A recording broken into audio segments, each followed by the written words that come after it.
Hello friends, welcome all in the sixth part of chapter number 3 trigonometric functions from 11th science. Last session ની અંદર આપણે theoretical points માં પાઈ સાથે વિધેયનું રૂપાંતર જોયું હતું. આજે હવે પાઈ બાય 2 સાથેનું વિધેયનું રૂપાંતર અને કેટલાક trigonometric equations, basic equations નું આપણે ડિસ્કસ કરીશું. Okay, so very important session we're going to discuss. તો છેલ્લે આપણે પાઈ સાથેનું રૂપાંતર જોયું. હવે આપણે વિધેયનું પાઈ બાય 2 સાથેનું રૂપાંતર જોઈએ. સમજો. હવે પાઈ સાથેનું રૂપાંતરમાં અને પાઈ બાય 2 સાથેના રૂપાંતરમાં શું ફરક હોય? કે જ્યારે પણ તમે વિધેયનું પાઈ બાય 2 સાથેનું રૂપાંતર કરો છો એટલે તમારું વિધેય બદલાય. વિધેય બદલાય એટલે શું બદલાય? તો કે સાઇન વિધેયનું cos થઈ જાય અને cos નું sin થઈ જાય. સમજો.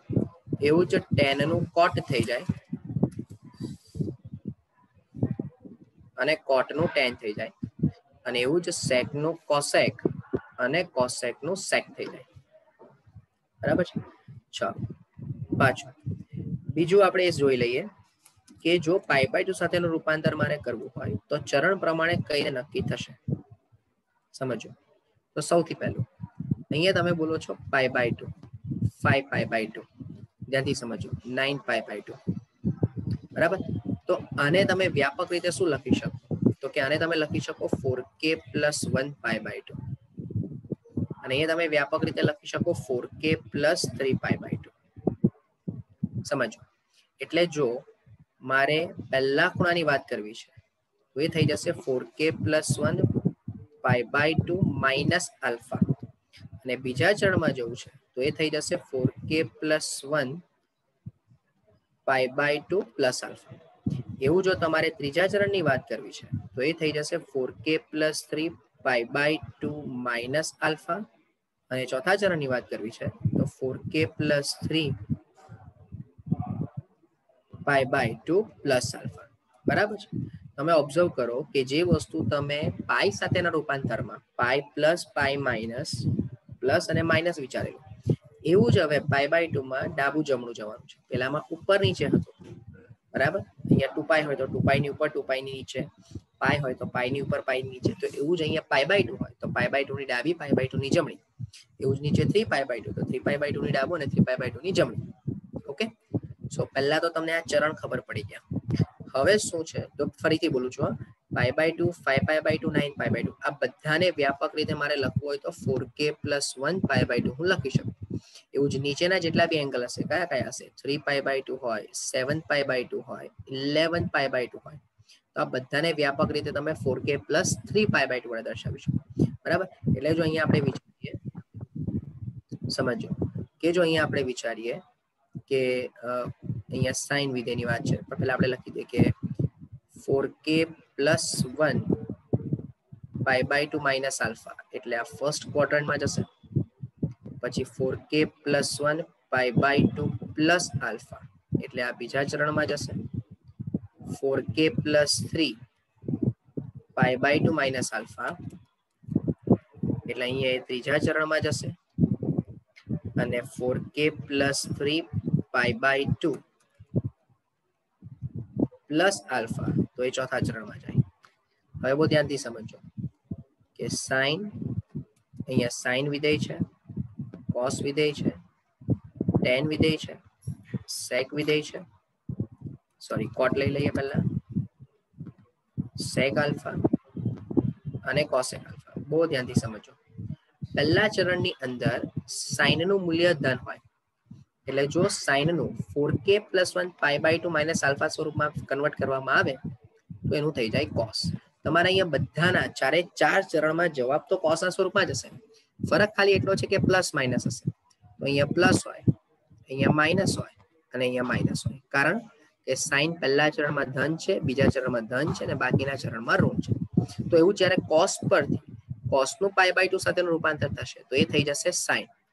પણ પહેલું ચરણ હોય એટલે cos નું sin જ રહે. બીજા ચરણમાં cos નું થઈ જશે માઇનસ sin, ત્રીજામાં માઇનસ sin અને ચોથામાં sin. સમજો. એટલે ધારો કે કોઈ એમ કે મને cos 150 ડિગ્રીનું મૂલ્ય આપો તો cos 150 ડિગ્રી એટલે તમે 50 150 ને 90 વત્તા 60 લખી શકો કે નહીં? હવે આ 90 એટલે cos pi/2 પ્લસ 60 થઈ ગયું, હા કે ના? તો એનો મીનિંગ કે cos pi/2 પ્લસ એટલે બીજું ચરણ, બીજા ચરણમાં માઇનસ sin 60. એટલે જેટલું મૂલ્ય ધ્યાનથી સમજો, જેટલું મૂલ્ય 60 ડિગ્રીનું પહેલા ચરણમાં છે, sin ના 60 ડિગ્રીનું, એટલું જ મૂલ્ય cos નું 150 ડિગ્રી પર બીજા ચરણમાં જશે. હોપ આ બધું મુદ્દો સમજમાં આવ્યો હોય. પાછું બોલું છું કે જેટલું મૂલ્ય cos નું 150 ડિગ્રી પર આવે છે, એટલું જ મૂલ્ય sin નું 60 ડિગ્રી પર આવશે. પણ જ્યારે તમે આ મૂલ્યને માઇનસ વડે મલ્ટીપ્લાય કરો તો એ બંને મૂલ્ય કેવા થવાના? તમારા સેમ થવાના. પાછું sin 60 મને ખબર છે કે પહેલા ચરણમાં છે, પણ મૂલ્ય સમાન, નિશાની વિરુદ્ધ. એટલે જેટલું મૂલ્ય sin નું 60 ડિગ્રીનું એટલે કે પહેલા ચરણમાં sin 60 નું છે, એટલું જ મૂલ્ય cos નું બીજા ચરણમાં 150 પર છે. પણ નિશાનીમાં બંને વચ્ચે ફરક હશે, એટલે આપણે sin ના મૂલ્યને શું કરીએ છીએ? માઇનસ વડે ગુણાકાર આપી દઈએ છીએ. ઓકે, આ એનો બેઝિક કન્સેપ્ટ થાય. બાકી યાદ કરો, લાસ્ટ સેશનમાં જ્યારે મેં તમને પેલા ટ્રાયેંગલ પરથી બતાવેલું, બસ એ જ પોઈન્ટ ઓફ વ્યૂથી તમે અહીંયા વિચારી શકશો. બરાબર? ચાલો, બીજું વધારે ફર્ધર આપણે ડિટેલ ક્વેશ્ચન્સમાં સોલ્વ કરીશું જ. ચલો, tan હોય તો tan નું cot, પણ જ્યાં પણ tan ધન ત્યાં tan નું cot, અહીંયા માઇનસ cot, અહીંયા પ્લસ cot અને અહીંયા પાછું માઇનસ cot. એવું જ cot હોય તો cot નું થઈ જાય tan, minus tan, plus tan અને માઇનસ tan. એવું જ sec હોય તો sec નું cosec, minus cosec, minus cosec અને પ્લસ cosec, અને cosec નું sec, sec, બરાબર છે, minus sec alpha, minus sec alpha. જો ખાલી એક નાનું એક્ઝામ્પલ આપી દઉં કેમ આવું આપણે કરીએ છીએ તેનું. બરાબર, બહુ સિમ્પલ એક એક્ઝામ્પલ આપી દઉં. ત્રિબિંદુ સમજો, ત્રિબિંદુ પરથી તમને ખબર પડશે. ધારો કે અહીંયા કોઈક ખૂણો આલ્ફા છે, બરાબર છે, તો આ ખૂણો XY, તો અહીં XY બરાબર તમને ખબર છે કે cos આલ્ફા અને sin આલ્ફા બોલીએ છીએ. બરાબર, હવે ધારો કે મને cos pi/2 પ્લસ આલ્ફા કરવું છે, એટલે કે અહીંયા આ pi/2 પછી આલ્ફા જેટલું તમે ઉમેરો, એટલે અહીંયા તમે આલ્ફા જેટલું ઉમેરો તો આ આખો ખૂણો કેટલો બન્યો કહેવાય? આ તો આલ્ફા છે જ, તો આ આખું કેટલું બન્યું કહેવાય? cos pi/2 પ્લસ આલ્ફા બન્યું હોય. સમજમાં શું બોલું છું? કે જો ફરી ધ્યાનથી સમજો, આ જે અંતર છે તે y છે, આ જે અંતર છે તે x છે. આટલા અંતર પર તમને મૂલ્ય cos આલ્ફા અને આ y એટલે એના બરાબર sin આલ્ફા. હવે ધારો કે તમે આલ્ફાને રોટેટ કરો છો, સમજો, આલ્ફાને રોટેટ કરો છો અને એ રીતે રોટેટ કરો છો કે જેથી ખૂણો બને pi/2 પ્લસ આલ્ફા. એટલે આટલો એંગલ pi/2 તો છે જ, અને હજુ તમે આલ્ફા ડિગ્રી જેટલું ખસો, હજુ તમે આલ્ફા ડિગ્રી જેટલું ખસ્યા, ધારો કે આટલું, સમજો, તો આ જે આલ્ફા છે તે અહીંયા શિફ્ટ થઈ ગયો. બરાબર, તો તમને એવું સમજ પડવી જોઈએ કે જેની સામેની બાજુ હતી અહીંયા આલ્ફા હોય, આ જે y છે તે અહીંયા શિફ્ટ થઈ ગયું, અને જે x છે, તમે આખો ટ્રાયેંગલ આમ રોટેટ વિચારો તો અહીંયા x નું મૂલ્ય આવી જશે. અચ્છા, આ જે ટોટલ એંગલ બન્યો, આ આખો ટોટલ એંગલ બન્યો, એ કેટલો બન્યો? તો કે pi/2 પ્લસ આલ્ફા બન્યો. ટૂંકમાં cos આલ્ફા ને બદલે મેં લખવું પડે pi/2 પ્લસ આલ્ફા, અને sin આલ્ફા ને બદલે લખવું પડે sin pi/2 plus alpha equals. હવે સમજો, જેટલું મૂલ્ય આપણને હંમેશા એવું ખબર છે કે cos એટલે હોરિઝોન્ટલ પર મળે, તો તમે આખો એંગલ વિચારો તો આ એંગલ આન્સર કેટલો થઈ જશે? y થઈ જશે. પણ કેવી ડાયરેક્શનમાં? માઇનસ ડાયરેક્શનમાં, કારણ કે ઋણ દિશા છે એટલે માઇનસ y, અને આ તો x જેટલું જ થવાનું. બરાબર, એટલે અહીંયા તમે શિફ્ટ કરો આ હાઈટ તો કેટલી થવાની? x જેટલી જ થવાની. બરાબર, તો હવે તમે આ બેને કમ્પેર કરો તો cos pi/2 પ્લસ આલ્ફા બરાબર માઇનસ y, અને y બેઝિકલી શું હતું? તો કે sin આલ્ફા હતું. અને sin pi/2 પ્લસ આલ્ફા એટલે શું થઈ ગયું? x થઈ ગયું, ને x બેઝિકલી શું હતું? cos આલ્ફા હતું. તો મેં અહીંયા લખ્યું છે જુઓ કે 4k + 1 π/2 + આલ્ફા, એમાં k બરાબર 0 તો π/2 + આલ્ફામાં સાઇન હોય તો સાઇન π/2 + આલ્ફાનું કોસ થઈ જાય અને કોસ π/2 + સાઇન + આલ્ફાનું માઇનસ સાઇન થઈ જાય. સો આજે મેં તમને બતાવ્યું ને ભાઈ એ જીઓમેટ્રિકલી મેં તમને બતાવ્યું, સમજો થોડું સમજવામાં આમ તેમ થાય બટ પાછું યાદ કરાવીશ. સંકર સંખ્યામાં જે કન્સેપ્ટ પડેલા હતા એ જ છે.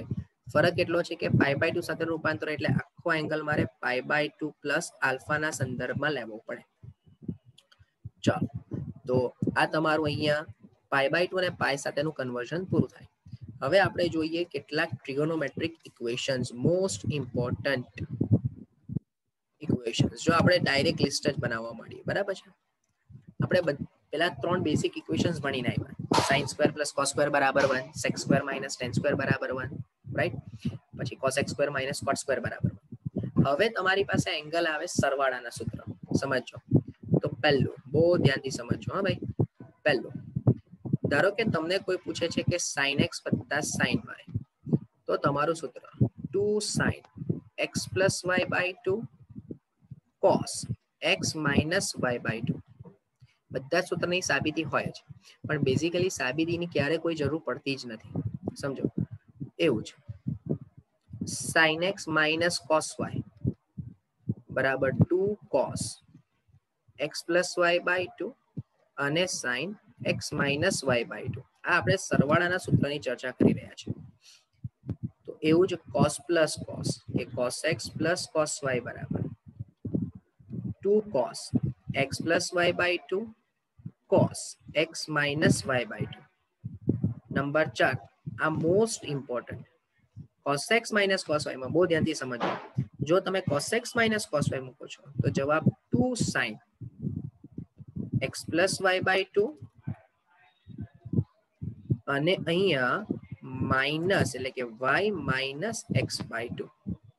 પણ આનું જ બીજું સૂત્ર લખવું હોય તો -2 sin x + y/2 sin x - y/2. એટલે કહેવાનો મિનિંગ મારો એવો છે કે જ્યારે cos - cos આવે છે તો જો તમે માઇનસ સાઇન નથી મૂકતા તો બીજામાંથી પહેલા ખૂણાને બાદ કરો, અને જો માઇનસ સાઇન મૂકો છો તો પહેલામાંથી બીજાને તમારે બાદ કરવું પડશે.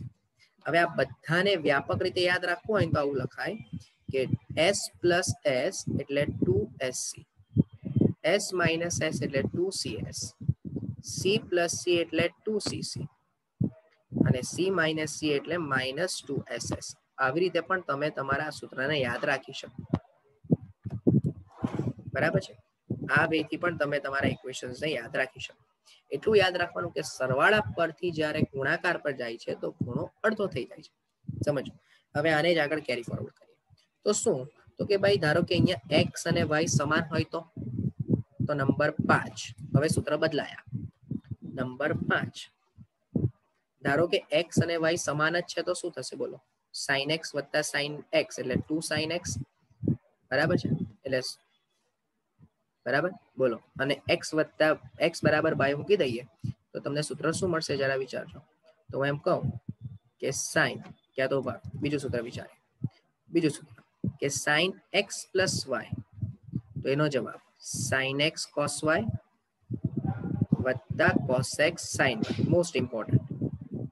એવું જ sin x - y હોય sin x cos y - cos x sin y. બહુ ધ્યાનથી સમજો ભાઈ. નંબર 7 જો cos x + y હોય તો cos સાથે cos જ લાગે અને પ્લસ નું માઇનસ થઈ જાય અને minus sin x sin y થઈ જશે. અને એવું જ નંબર 8 કે જો cos x - y હોય તો cos x cos y minus નું plus sin x sin y. આ પણ મોસ્ટ ઇમ્પોર્ટન્ટ ગ્રુપ થઈ ગયું. બરાબર છે. એટલે પહેલું ગ્રુપ તમે sin + sin કર્યું, બીજા ગ્રુપમાં તમે એંગલનો સરવાળો કર્યો. પહેલા ગ્રુપમાં તમે શું કરેલું હતું? વિધેયનો સરવાળો કર્યો. હવે તમે એંગલનો સરવાળો કર્યો. આના પરથી ત્રીજું ગ્રુપ નંબર 9. જો આ સૂત્રમાં x અને y ઇક્વલ હોય એટલે કે જો x = y હોય તો જરા વિચારો ખાનગીમાં શું થશે? તો થશે sin 2x બરાબર sin x cos x વત્તા sin x cos x એટલે તમને સૂત્ર મળી ગયું 2 sin x cos x સમજો હા કે sin 2x બરાબર તમને મળી જશે 2 sin x cos x આના જ પરથી બીજું ને મોસ્ટ ઇમ્પોર્ટન્ટ સમજો તમને 2 sin x cos x upon बोलो હું sin square x cos square x લખી શકું વત્તા કરીને કારણ કે એક જ છે અને હવે તમે ઉપર નીચે cos square વડે ભાગો તો તમારું બીજું સૂત્ર શું બનશે જો ધ્યાનથી સમજો અને આપણે લખવું નથી ખાલી ખાનગીમાં બતાવો સમજો અહીંયા આ 2 sin x cos x છે છેદમાં 1 હોય 1 ને બદલે તમે cos square x plus sin square x વિચારો અચ્છા ઉપર નીચે cos square વડે ભાગાકાર આપી દો તો 2 sin x cos x છેદમાં cos square x sin cos square by cos square એટલે 1 ને sin square by cos square એટલે tan square x તો તમને sin 2x નું બીજું સૂત્ર આ એક cos કેન્સલ ને sin by cos એટલે tan x તો 2 tan x by 1 plus tan square x most important equation majority કેસમાં ઇક્વેશન તમને યુઝફુલ થશે કે sin 2x ના બે ઇક્વેશન આવ્યા કયા કયા તો 2 sin x cos x અને બીજું 2 tan x by 1 plus tan square x તો એવું જ નંબર 10 ચાલજો બહુ ધ્યાનથી સમજો એવું જ નંબર 10 તો નંબર 10 માં સર હવે અમે x બરાબર y બીજામાં મૂકીએ તો ભાઈ 0 થવાનું છે બરાબર ચલો આમાં x બરાબર y મૂકો તો cos 2x તો અહીંયા cos x cos y તો x બરાબર y તો cos x cos square x બહુ ધ્યાનથી સમજો હા માઇનસ sin x એટલે sin square x એટલે આ પહેલું સૂત્ર સૌથી અગત્યનું cos 2x નું પહેલું સૂત્ર sin cos square minus sin square અચ્છા આપણને બધાને જ ખબર છે કે sin square x એટલે 1 minus cos square x બોલાય ને તો બોલો આ cos square minus plus cos square એટલે બીજું સૂત્ર 2 cos square x minus 1 yes અને એવું જ અહીંયા cos square ને બદલે sin square માં કન્વર્ટ કરો એટલે અહીંયા જે તમને cos square દેખાય છે તો 1 minus sin square તો બીજું સૂત્ર 1 minus 2 sin square x હવે સવાલ એવો ઊભો થાય કે સર જો અહીંયા ઉપરના sin 2x ના સૂત્રમાંથી છેદમાં 1 વિચાર્યું તો આ cos square minus sin square ના પણ છેદમાં 1 વિચારી શકાય અને એને બદલે cos square x વત્તા sin square x મૂકી જ શકાય હવે જો તું અહીંયા તે cos વડે ભાગીને આ સૂત્ર મેળવ્યો તો અહીંયા પણ cos square વડે ભાગી શકાય તો હા ભાગો બોલો તો અહીંયા cos square ભાગાકાર આપીએ તો તમને મળશે 1 minus tan square x upon 1 plus tan square x એટલે તમને મળી ગયું 1 minus tan square x upon 1 plus tan square x ભાઈ બહુ ધ્યાનથી સમજો હા cos 2x ના તમારી પાસે 4 અલગ ઇક્વેશન્સ આવે છે હવે પ્રોબ્લેમ ક્યારે ઊભો થાય કે કયા ઇક્વેશનનો યુટિલાઇઝેશન કેવી રીતે કરવું તમને શું કન્સેપ્ટ ખબર પડવી જોઈએ કે જે અહીંયા ખૂણો છે એનો ખૂણો અડધો થયો ને અડધો થયો એટલે કોઈ મને એમ કે સર આ બધા જ ઇક્વેશનને ખાલી સમજવા માટે બોલું છું હા આ બધા જ ઇક્વેશનને ધારો કે cos x ના સ્વરૂપમાં રિપ્રેઝન્ટ કરવા હોય તો ખૂણો અડધો એટલે એનો મીનિંગ કે cos square x by 2 minus sin square x by 2 પછી 2 cos square x by 2 minus 1 પછી 1 minus 2 sin square x by 2 સમજો અને પછી 1 minus tan square x by 2 upon 1 plus tan square x by 2 આવા તો infinite equations બને પણ આપણે જે અત્યારે લખ્યા એ જનરલ ઇક્વેશન્સ લખ્યા ભાઈ સમજો અને તો આ ધ્યાન રાખવા જેવું છે કે જે પણ ખૂણો હોય એ ખૂણો કેવો થઈ જશે તમારો અડધો થઈ જશે બરાબર છે ચાલો જો અહીંયા એક વસ્તુ કહેવાની રહી ગઈ કે જો સર અહીંયા cos નું sin નું ઇક્વેશન બન્યું તો શું tan નું બી ઇક્વેશન બનતું હશે cot નું બી ઇક્વેશન બનતું હશે તો બહુ ધ્યાનથી સમજો હા આના પરથી સબ યાદ રાખીએ તમે sin x plus y by cos x plus y કરો sin x plus y upon cos x plus y એટલે તમને સૂત્ર મળી જશે tan x plus y બરાબર sin x cos y વત્તા cos x sin y ના છેદમાં cos x cos y minus sin x sin y શું બોલું છું જરા સમજો હા તમે 5મા અને 7મા નો રેશિયો લીધો એટલે sin x plus y ના છેદમાં cos x plus y. તો અહીંયા sin x cos y વત્તા cos x sin y. આ એક્સપ્લેન કરું છું કે સૂત્ર કેવી રીતે આવશે. છેદમાં cos x cos y minus sin x sin y. હવે અંશ અને છેદમાં cos x cos y વડે ભાગાકાર આપો. જો તમે cos x cos y વડે ભાગાકાર આપો તો અહીંયા cos x cos y, બોલો cos y કેન્સલ, એટલે તમને મળ્યું tan x. અહીંયા cos x cos y વડે મલ્ટીપ્લાય કરો તો cos x કેન્સલ, એટલે તમને મળ્યું tan y. સમજો. અને છેદમાં cos x cos y cancel એટલે 1 minus tan x tan y. આ તમારું સૂત્ર બની ગયું, રાઈટ.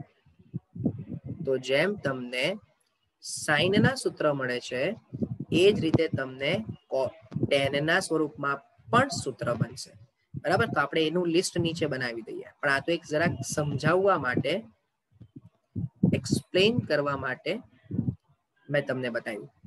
સમજો. એટલે નંબર 11 બીજો સેટ સમજો. 11 કે tan x plus y હોય તો જવાબ બને tan x વત્તા tan y upon 1 minus tan x tan y. Okay. તો સર એવું માઇનસ નું પણ સૂત્ર હોય ને, તો હવે સમજમાં આવવું જોઈએ કે એને કહેવાય tan x minus tan y upon 1 plus tan x tan y. પણ જ્યારે તમે નંબર 13 એટલે ખતરા cot x plus y લખો છો તો બહુ ધ્યાનથી સમજો. મેથડ મેં જે બતાવી તે જ, કે જો cot x plus y જોતો હોય તો શું કરવું પડે? cos ભાગ્યા sin કરવું પડે, બરાબર. તમે cos ભાગ્યા sin કરીને sin x sin y વડે ભાગાકાર આપી શકો છો. તો તમને cot x plus y નું સૂત્ર બનશે. બહુ ધ્યાનથી, હા, કે cot x cot y minus 1 upon cot x plus cot y. અને નંબર 14 માં જ્યારે તમે cot x minus y આપો છો તો તમને મળી જશે cot x cot y plus 1 upon the most important cot y minus cot x. આ બહુ ધ્યાનથી સમજવા જેવી બાબત છે ભાઈ, હા. સમજો. આ સૂત્રમાં આ most important equations, no doubt. Majority કેસમાં જ્યારે સોલ્વ કરવાનું આવે તો આપણા માટે 3 જ ઇક્વેશન યુઝફુલ. એક તો tan ના સ્વરૂપનું batch, tan x plus y અને tan x minus y. Second sin ના સ્વરૂપનું બેચ અને cos. પણ છતાં cot અને tan નું યાદ રાખવું તમારા માટે થોડું સહેલું. અચ્છા, તો કોઈ એમ પૂછે કે સર sec અને cosec માટે? તો ભાઈ sec અને cosec માટે એટલી બધી જરૂર નથી, કારણ કે નોર્મલી sec અને cosec શોધવા માટે sin cos જ કાફી છે. અચ્છા સર, અહીંયા 2x આવ્યું તો હવે tan માં બી 2x આવશે ને? હા, 100% આવે. તો ચાલજો. તો નંબર 15 2x બરાબર y લે તો તને સૂત્ર મળી ગયું tan 2x બરાબર 2 tan x છેદમાં 1 minus tan square x. અને એવું જ સર cot માટે બી બને. હા, તો cot માટે લખી દે 16 નંબર. તો cot 2x બરાબર x બરાબર y તમે મૂકી દો, x બરાબર y, તો cot square x minus 1 upon 2 cot x. આ તો જવાબ થઈ ગયો. હોપ કે આ પોઈન્ટ સમજમાં આવ્યો હોય, બરાબર. હજુ આની સિવાય પણ તમારી પાસે ઇક્વેશન્સના લિસ્ટ છે. હજુ 3 થીટાના ફોર્મેટમાં 1-2 ઇક્વેશન્સ આપણે જોવાના છે. અને હજુ જેમ તમે અહીંયા સરવાળા પરથી ગુણાકાર પર ગયા તેમ ગુણાકાર પરથી સરવાળા પર પણ જવાય, એનો પણ નિયમ હજુ આપણે ભણવાનો બાકી છે. ઓકે, સો એ આપણે નેક્સ્ટ સેશનમાં કરીશું. Just due to time constraint અહીંયા આપણે અટકાવીએ.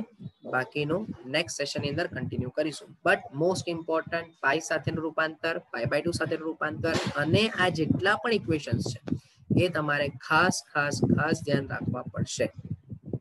સમજો. અચ્છા, એક કામ કરીએ, આપણે અહીંયા ઇક્વેશન લખી દઈએ એક સાથે. પહેલા ગુણાકારનું લિસ્ટ બનાવી જ દઈએ.